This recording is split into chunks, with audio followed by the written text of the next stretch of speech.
Hello and welcome to our first ever podcast. I'm Darian Macy from DeckNet. It's great to have you with us.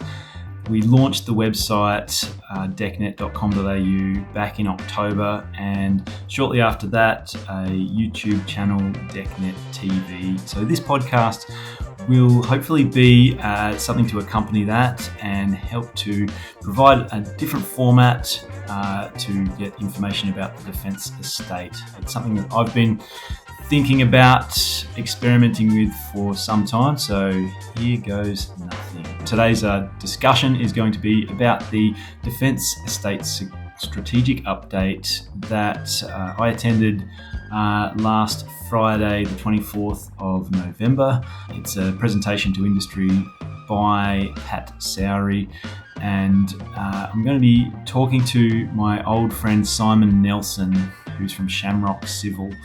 Simon has recently transitioned from the ADF after a distinguished career in the Corps of Royal Australian Engineers, where he served as a civil engineer and an engineering officer.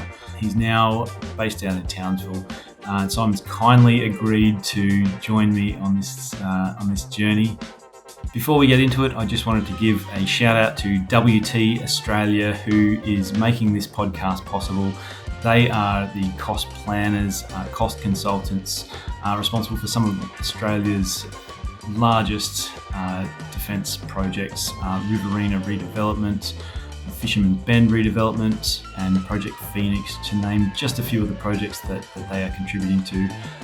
WT is the team behind the numbers, helping to provide cost certainty and helping to get these projects through the government and departmental approvals. So a big shout out to WT. If you are looking for a cost consultant to include in your bids, make sure you give them a call. So here goes. I hope you enjoy it.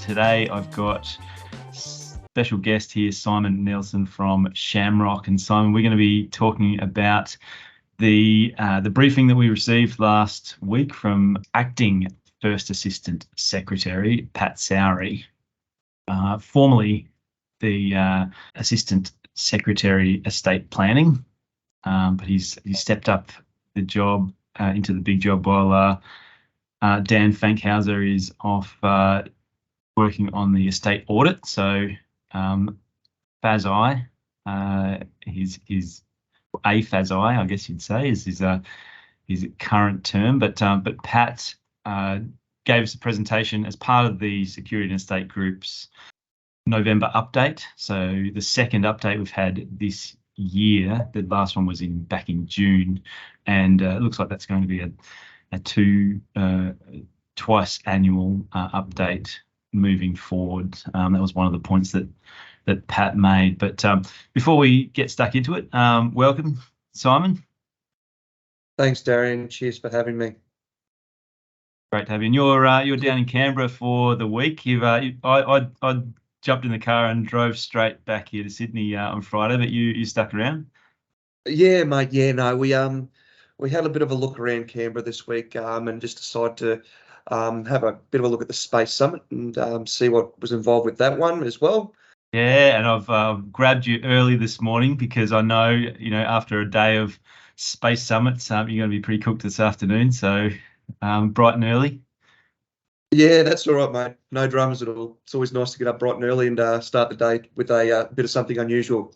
Let's start with the attendees. So most of the big names were there in person and up the front, and it was kind of like the pecking order of the industry, I think, with Lend-Lease, CPB, and Downer up there holding hands as they usually do. Pat. He's obviously very familiar with the big tier ones. Plenty of friendly banter with his brother Brendan. What would you take on that?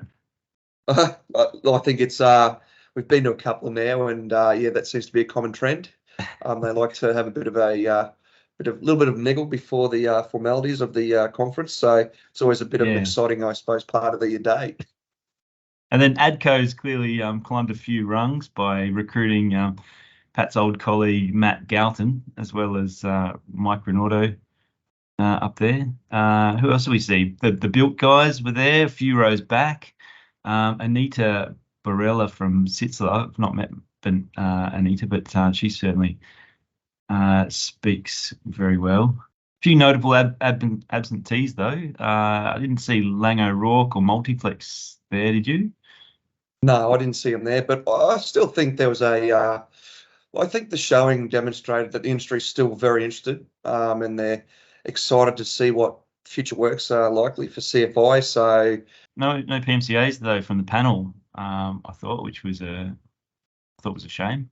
I think they've obviously got their own panel forum happening later this week. I think it was. Yeah, I think it's today or tomorrow. Yeah, so they're having another meeting then. So now, Simon, I thought Pat came across a bit battered and bruised, didn't he? He spoke about the estate giving up a lot of skin and taking a lot of hits this year. He used that term a couple of times, didn't he? He's obviously had more than his fair share of uncomfortable conversations with the industry leaders. Do you think that's this language that he's using, this sympathetic language, is going to help to ease the tension? I think that just with the from what we saw there, I guess the strategic review, and I don't know what you're seeing in industry, but what we are as well, is there's been a little bit of I guess it's stalled slightly, and I'd say that the expectation might have been that it'd be starting to pick back up, but I think with the the estate audit that's also occurring currently, it would make sense why you would say that, because things are sort of slowed at the moment, and compared to, I guess, the industry brief that was provided earlier in the year, there was a little bit less certainty with the future.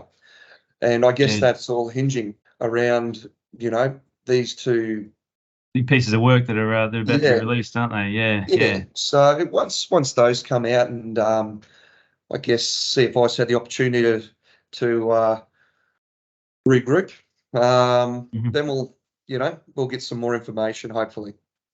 Yeah. He talked about some more shops being on their way, highlighting the documents you were mentioning, the National Defence Strategy, I think, which is comes out every 2 years. The last one was 2021, and along with that is the outcomes of the Defence Estate Audit. So yeah, it must be a pretty nerve-wracking time in estate planning, wouldn't you say? I think so. I think it's actually a really it's probably quite complex at the higher levels, so I don't envy those guys. I think the outcomes of the strategic review and then having to reprioritise your portfolio would certainly provide a few headaches and a few challenges.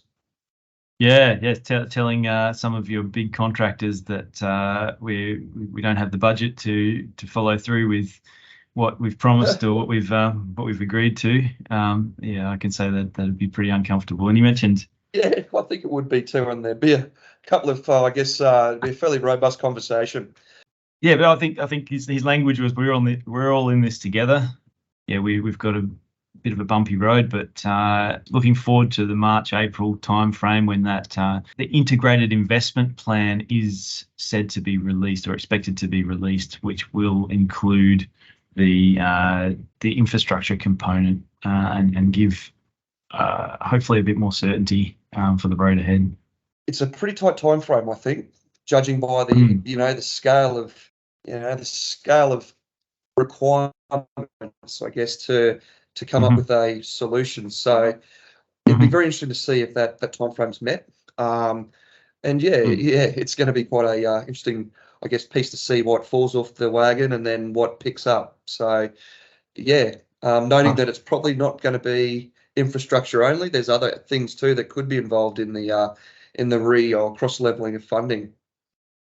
Yeah. Pat, he used I liked his analogy. He said we're like a dog's tail. We're trying to wag a very big dog. No, that's right. Yeah. Anyway, moving on now. So Pat, he spent a fair bit of time talking. So he went through the priorities of the defence estate. He said we have 3 very clear priorities from the strategic review. Submarines, specifically the submarine rotation force and HMAS Sterling, the GUIO enterprise, so that's the guided weapons and explosive ordnance enterprise, and then resilience uplift across our northern network of bases. And then there was the fourth one too from Ron Tilley, the workforce management piece as well. Yeah. I think then that sort of came out in the questions that Nick Tate asked about rebalancing towards the southeast force generation component, wasn't it? Yeah, so I think, a lot of concern at the moment about, the rebalancing or the reallocation of funds, being to the northern part of Australia and what that will leave for the southern part. So I guess that provided a little bit of incentive, noting that, the training institutions for a lot of the defence organisation or defence services are in the southern part. So I guess there's still something there for those people that are concerned, which is a positive outcome, I think, as well. Yeah, I like Pat's answer to the question about finding a balance between the operational capability in the north and the force generation in the south. He's clearly had some practice answering that question. I would say so, yeah. He rattled off probably half a dozen projects aimed at improving recruitment in the southern states, including Cerberus, the Riverina redevelopment, and the ADFA living in accommodation project. There was no mention of the Southeastern Victoria program, which is, as we know, has been stripped back quite a bit to just some components at East Sale, RAF-based East Sale. So, but no, his answer was really clear and to the point, and clearly the heat that he's got from the Senate estimates has made sure not everything is sent up to the north. I wonder if that'll make a difference to recruitment. What do you think? I'm not too sure. It's a real hard one without, without having a full understanding of, the workforce dynamic and the requirements within defence to meet their requirements or to meet their, their numbers. It's hard to tell. And at the moment, it's a difficult challenge that I think defence has, is retention as well as recruitment. So, I don't know if the establishments are going to influence that greatly, as opposed to the existing demographic and, society trends. It'd be interesting. Yeah, I just don't know. I mean, you went to ADFA, and can you imagine sending your kids to the same living in accommodation that you were staying at? Was it 20 years ago? I think that was actually a discussion that I had yesterday. So we were discussing, ADFA and the, I guess the upgrade to the living in facilities and the potential for probably some improvements to what was there 20 years ago, which is always a nice thing. And it's probably suitable too, considering now, the type of environment you need for that learning, and the challenges that come with going to ADFA. Yeah, well, I mean, a lot of big universities have put a lot of money into upgrades over during the COVID period when there was no students around. A school leaver today has got some pretty nice options. I can't imagine that they think much of the tied accommodation down at ADFA. So it's probably due. It's a good thing. Let's hope Duntroon gets the same treatment when they finally get through their design process. Yeah, well, it is a heritage listed, site. So look, speaking of midterm refreshes, though, he said that midterm refreshes are already on their pathway out. It looks like we might have seen the last of the midterm refreshes now. He was pretty critical of the concept, saying that they weren't getting bang for buck from them. So it sounds like the DSR might be the final nail in the coffin for this concept of the redevelopment midterm cycle for the big bases. So where does this leave the second and third tier DSCs? I wonder, the designers who are the small to medium designers design work seems to be gobbled up by Jacobs and Oricon, which leaves, I think, you got work coming through Agility and the MCs as the only source of work for these mid-level designers. The Estate Works program is, I think, coming under review or being retendered, I think, early next year, and it's probably going to, I think, the panels. I think last count was, I can't remember. I think it was something like 5 or 8. So that'll spread the love a little bit. I think when it comes to that midterm refresh and Estate Works piece. Noting the increase in works that's occurred since the initial panel with Agility and Oricon, it makes sense that the number of suppliers would be increased. And I think that's probably been seen throughout industry, is that it's a large workload for 2 organisations to manage. Now you've been working on road and pavement projects through the Estate Works program up in Townsville, is it? We've been working up in North Queensland, but we've been Shamrock's, at the moment nationwide. So, there's been works that have been occurring, in South Australia as well, as Southeast Queensland, North Queensland, Central Queensland, and then the Territory, within the realms of the small bases to the south of Darwin out to Bradshaw. We've enjoyed, I think, that the amount of works that have been coming out, and it's been very positive for our organisation. And I think it's also a necessity too, because of the usage that they get, especially some of the training areas that we work with. I think it's certainly a important part of the Estate Works program in order to maintain, the training areas. Any comments or feedback to some of the designers that you're working with? Good, bad feedback? I think generally good. We haven't had any war-stopping issues with any of the designs that we've been provided. Obviously, with a lot of projects, there's sometimes a requirement for a little tweak here and there. However, no, I think that in the whole, it's been great. What makes a good tender on the Estate Works program?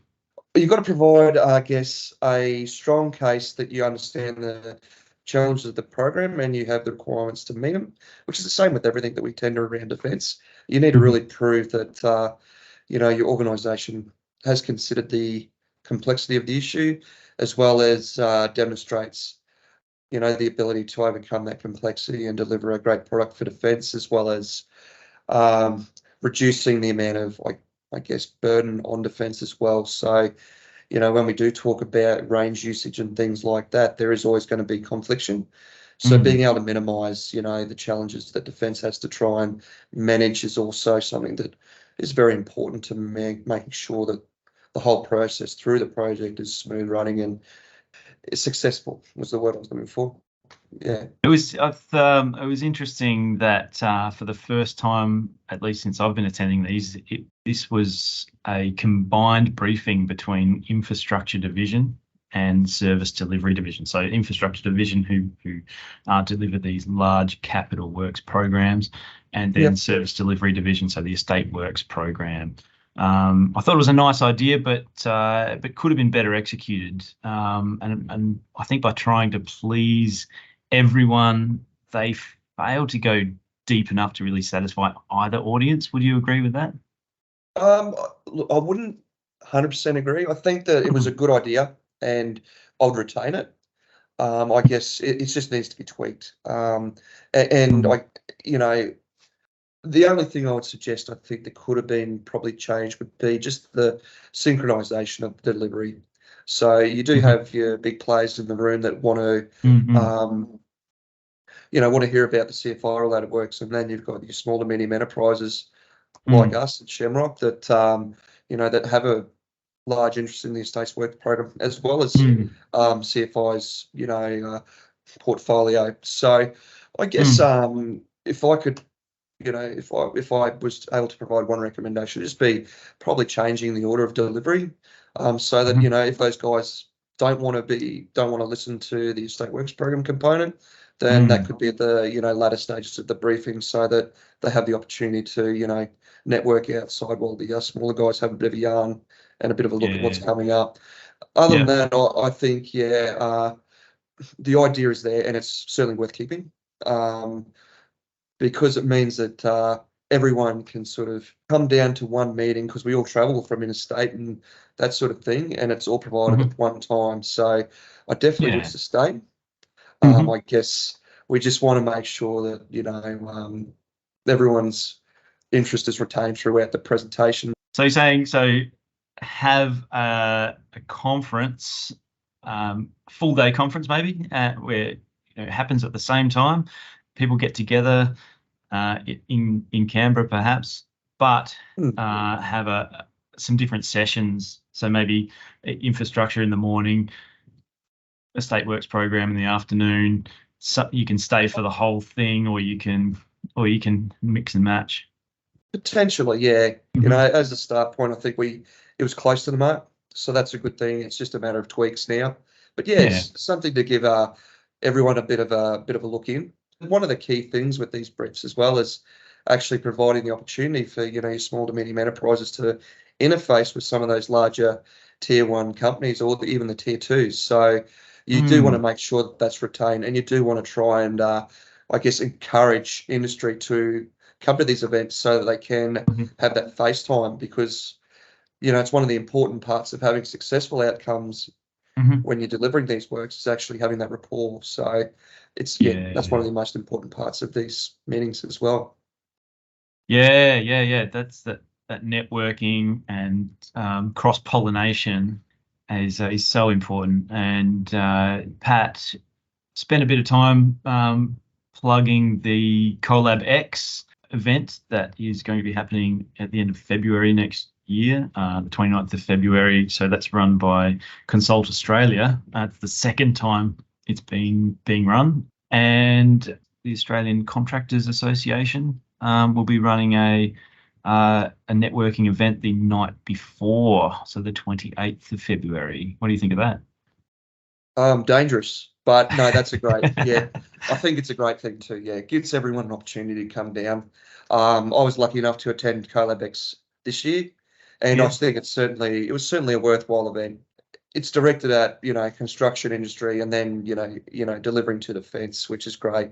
And then having the Contractors Association meeting beforehand is also a great thing to get those guys together to be able to discuss the industry and prepare, or maybe even for what's coming in the CoLabX. I like that. Getting everyone together the night before is going to be a good icebreaker, and I think it's another statement that that contractors are welcome as well. This is not just for the consultants.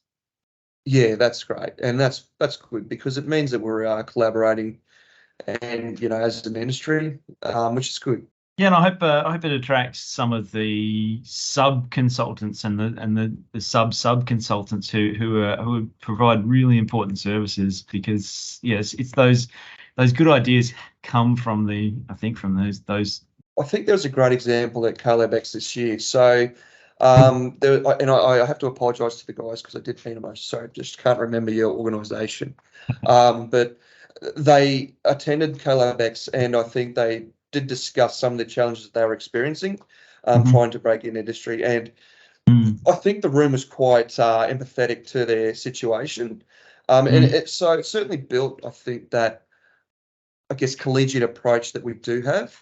Although there's competition, it's still, there's still that desire to make sure that the little guys do get a look in and are heard. So that was a great, great plug for the diversity of CoLabX, and then the eagerness for industry to support people trying to break in and make it better. No, I'm looking forward to it. I think it'll be a great show. And that was part of a theme of Pat's presentation, was about engagement. Spoke heavily about industry engagement.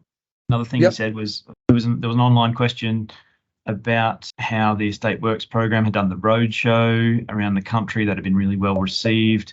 And it sounds like infrastructure division might follow suit and get on the road and take this around the country? It'll be very interesting to see. I'm sure that that'd be well received. There's definitely value, but at the same time too, it's important to understand that there's a lot of work. So Yeah. we've got to make sure that those guys aren't getting pulled away from getting in there and doing the CFI thing and delivering. Doing the actual work. Because it's a lot of stuff for them. Like they do have a very small team, and there's a lot there, especially now that the cat's been thrown amongst the pigeons when it comes to DSR and estate audit. So they are getting pulled a long way. So we want to make sure that we're supporting them as well. I tend to agree. I think they've got to be really ruthless with their time and efficient with their time. I'd love to see them use the video, use the digital format more often, as opposed to jumping in a plane and taking a half a week out of their calendar. Maybe doing a regional focused webinar, and they could knock over multiple regions in a week. But there's definitely opportunities now that social media and Teams has started to really pick up. There's also room to get out there and interface as well. So it's a balance, and making sure that the right balance is met is important. Yeah, and that's definitely improved in the last 18 months. I'd say they've got that engagement on Instagram, on LinkedIn, more stories going out highlighting the wins that they've had, and I think that's all been really positive. Pat mentioned indigenous engagement, spoke the fact that that's going to be a priority for 2024 is increasing that engagement with indigenous corporations. He mentioned the forum that had recently occurred. I think it was led by the Joint Logistics Command. Sounded like Security and Estate Group tagged along and got a lot out of it. So that looks like something that'll be retained in 2024, maybe expanded. It was interesting that he used the multiplex and the RAF curtain redevelopment as an example of best practice for Indigenous engagement. Last I heard, the local Indigenous corporation up there was up in arms about not being involved. So they must have picked up their game after the press got involved. Do you think 2024 will be any different for Indigenous engagement? With us, we've got a sister company called WSU who does a lot of Indigenous work, or is an Indigenous company. Having being exposed to what WSU is trying to achieve and build, I think there has been some excellent opportunities within the IPP and that Indigenous involvement in defence construction. So it's good, and actually noting that it's likely to improve, and that's certainly something that they're focused on and geared towards. It's excellent for industry. I think that one of the big ones is actually communicating effectively. The old wedding cake diagram was rolled out with the trajectory up and to the right. We're used to this diagram coming out, but it was good to when Ron talked about where they've come from, and 15% growth in the past 12 months is nothing to be ashamed about. Yeah, it's certainly it's exciting because it means that there's a lot of positive work out there that's coming up. So despite despite having a pretty, I guess, challenging year this year, then there's it's great to see that we're gearing up towards more success in the future. So that's great. It's great for us to hear about. Yeah, particularly if you're involved in earth-covered buildings or anything to do with guided weapons or submarine facilities, wouldn't you say? Yeah, well, that's their priorities at the moment. So I think if you're involved in that industry, yeah, certainly it's looking very good in the future. But there's also, elements on the ancillaries that are going to need to support the delivery of those larger programs. I've been looking through some of the upcoming projects in the Estate Works program. Few themes starting to emerge there. It wasn't covered a lot in the briefing, but have you had a chance to look at what's coming up? I have looked at it, but you've got me on the spot, so I haven't got it in front of me. There's Yeah, some there. lot of I military think. working dog upgrades I saw. It so they're giving the dog some new living and accommodation. I know that much. Yeah, yeah, we're aware of that up in Townsville. I think that's coming up. There's a little bit of everything, I think, which is great. Like it's not limited to one particular type of the construction industry. So I think that's good. And at the moment, noting that CFI is going through that, or larger works are going through Mm. that period of, I suppose consolidation. Mhm. That's where the EWP is really good because it keeps the rollover of projects coming along. So that's great. And the fact that it's so diverse is also great. A lot of debate there later on in the when looking at the individual projects about uh, managing contractor versus head contractor. I think there's a couple of projects towards the end of next year that are yet to be decided.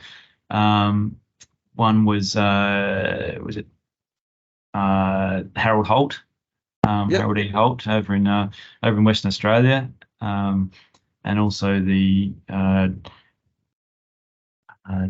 Berrima redevelopment. that's right. Yep, yep, that's it. Yep, Um, yeah, what's what do you think the industry would prefer to see? mate. Don't know. I think it depends on the job. So, we have to. There's no one single horse for a course. You need to, judge and, adjust as required. So I Mhm. think once they've decided on, and at that moment, I think it's important to understand that we're still going through the process of understanding the scope of works and the complexities involved. And then once we Mhm. can understand what they are, then I guess, understanding or identifying whether or not managing contractor or head contractor is preferred, whether you want to break it down into a number of works packages or a single package, and then, Mm. have someone manage that and deliver, who knows? And that's why, that's a decision they can make. And I guess as the blokes that are small to medium enterprise at the bottom will saddle up and try and deliver those works. Have you, has Shamrock had any involvement in managing contractor contracts in the past as a subby? At the moment, no. I think that we're still, we're still in the process of we're still a small to medium enterprise. So, those sorts of jobs are probably a little bit larger than what we're used to. So no, we haven't. Mm-hmm. But obviously, the estate works programs have been a great stepping stone for Shamrock. Help you get your credibility in the industry. What would you say to other small builders looking at working in the estate works program? It's a great way to sort of start to develop that understanding of some of the quirks and nuances of working in defence Mhm. industry, especially when it comes to risk acceptance and those sorts of things. So the PDS Mhm. provides that opportunity, I think, and it gives you a bit of I suppose, it gives you a bit of an opportunity to put your toe in the water and see if it's going to be worth your while as a smaller enterprise, and Mhm. then from there you can go on. And Shamrock's been very lucky that I think we've been able to snag a few of those jobs, and rightfully so. We're a good organisation, and then develop from there. And it's great to hear. This is the first time I've become aware of your sister organisation. Do you want to give me a little bit more information about those guys and About one what? year, yeah. So Yeah. I think with the IPP coming in, it provided an opportunity for a number of organisations to develop their indigenous, develop indigenous industry. So Shamrock's done that, and we've merged with the Wani organisation called Wani Shamrock United. So again, another civil engineering organisation that's indigenous owned. So an opportunity that might not have been there previously, and then it's also, I guess, been able to deliver a lot of remote work. So Mm. Wani's been very, or WSU's been very very heavily involved in some of those more remote jobs. And it's great. It's been a great opportunity to sort of, I guess, build or meet the intent of the Indigenous procurement policy, and start to build that part of the industry. Question without notice, but can you tell me about the community that they support? Where are they located, or who the owners are? Yeah. So one is Dormagee, so up in northwestern Queensland, close to the Northern Territory border. So that's where the history of that level of the organisation is. So that affiliation with the land and the regional remoteness of it is something that's I suppose filtered through to the delivery that WSU provides as well. Did you spend any time out on ACAP projects yourself? So I went to 19 Chief Engineer Works.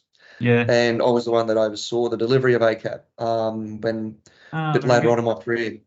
So I got to see plenty of exposure to what ACAP was trying to achieve as well, being the Army Aboriginal Community Assistance Program. And I really feel like this Indigenous industry participation initiative is really building upon that already strong relationship between the Defence Force and the Indigenous communities in the North. As we know, it's been 30 years now since ACAP has been happening. It's I think the longest continuous government Indigenous cooperation program, and just gone from strength to strength over the years. So for that to be building, and hopefully we're seeing a few of the blokes that were initially exposed to the defence through ACAP, maybe filtering into these construction companies that are coming out of the communities. Hey Simon, thank you so much for your time this morning. I'll be sending you one of these DeckNet retro enamel coffee mugs as a thank you, and so make sure you send me your postal details, and enjoy the space program. It's I'm sure you're going to get a lot out of it, and can't wait to hear you download. Thanks very much for having me, mate. It's something that I'm not 100% used to, is talking or putting my name out there with something a little bit different to this. So I appreciate the opportunity, and good luck. It's been a very interesting couple of days. So we'll look forward to seeing what's coming up in the future. DeckNet. I'll see you at Collab. Yeah, that's it, mate. I will do. Thanks for that. Cheers, mate. Bye. Bye.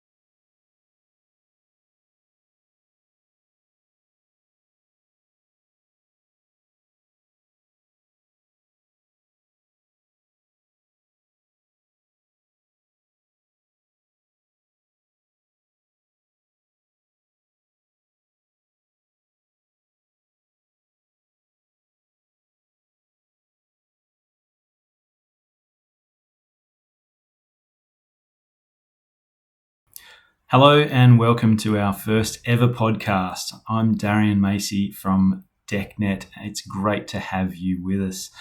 We launched the website decknet.com.au back in October, and shortly after that, a YouTube channel, DeckNet TV. So this podcast will hopefully be something to accompany that and help to provide a different format to get information about the Defence Estate. It's something that I've been thinking about experimenting with for some time, so here goes nothing. Today's presentation, or today's discussion, is going to be about the Defence Estate strategic update that I attended last Friday, the 24th of November. It's a presentation to industry by Pat Sowry, and I'm going to be talking to my old friend Simon Neilsen, who's from Shamrock Civil. Simon has recently transitioned from the ADF after a distinguished career in the Corps of Royal Australian Engineers, where he served as a civil engineer and an engineering officer. He's now the defence lead for Shamrock and based out in Townsville. Simon's kindly agreed to join me on this journey. So here goes. I hope you enjoy it. Before I get into it, I just wanted to acknowledge and give a shout out to our sponsors. This is WT Australia, who is the cost consultant. Before we get into it, I just wanted to give a shout out to the sponsor for today's podcast who makes this possible. Before we get into it, I just wanted to give a shout out to WT Australia, who is making this podcast possible. They are the cost planners, cost consultants, responsible for some of Australia's largest defence projects, Riverina redevelopment, the Fisherman's Bend redevelopment, and Project Phoenix, to name just a few of the projects that they are contributing to. WT is the team behind the numbers, helping to provide cost certainty and helping to get these projects through the government and departmental approvals. So a big shout out to WT. If you are looking for a cost consultant to include in your bids, make sure you give them a call. They have a really strong defence strategy for growth and are looking for partners who are like-minded and having that growth trajectory in their defence market. So make sure you give WT a ring. And with that said, we'll now jump into the discussion with Simon about the Defence Estate Strategic Update.